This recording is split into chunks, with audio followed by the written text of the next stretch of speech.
ଜୋତା ଯେତେ ଦାମୀ ହେଲେ ମଧ୍ୟ କ'ଣ ହେବ, ତାର ସ୍ଥାନ ପାଦ ତଳେ। ସୁନାର ଗାଗରାର ଭର୍ତ୍ତି ଜଳକୁ ଗ୍ଲାସ୍ ନିକଟରେ ଦିନେ ମଥାନତ କରିବାକୁ ପଡ଼େ।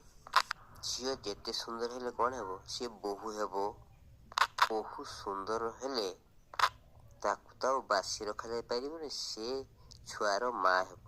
ମା ପରେ କାହାର ଶାଶୁ ହେବ, କାହାର ଠାକୁମା ହେବ, କାହାର ଆଈ ହେବ। Beauty transfer from one generation to another. ପାର୍ଥିବ ସୌନ୍ଦର୍ଯ୍ୟ କ୍ଷଣସ୍ଥାୟୀ।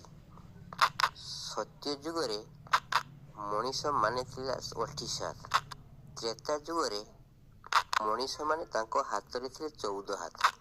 ଦ୍ୱାପର ଯୁଗରେ ମଣିଷମାନେ ହେଲେ ତାଙ୍କ ହାତରେ 7 ହାତ। କଳି ଯୁଗରେ ମଣିଷମାନେ ହେଲେ ତାଙ୍କ ହାତରେ 3.5 ହାତ। ଯେତେବେଳେ ଘୋର କଳି ଆସିବ, ସେତେବେଳେ ମଣିଷମାନେ ହେବେ 3.5 ହାତର ଅଧା, ଯାହା ଭାବୁଥିବେ ଆଉ। ବାଇଗଣ ଗଛକୁ ଆଙ୍କୁଳିସି ବଢ଼େଇବେ।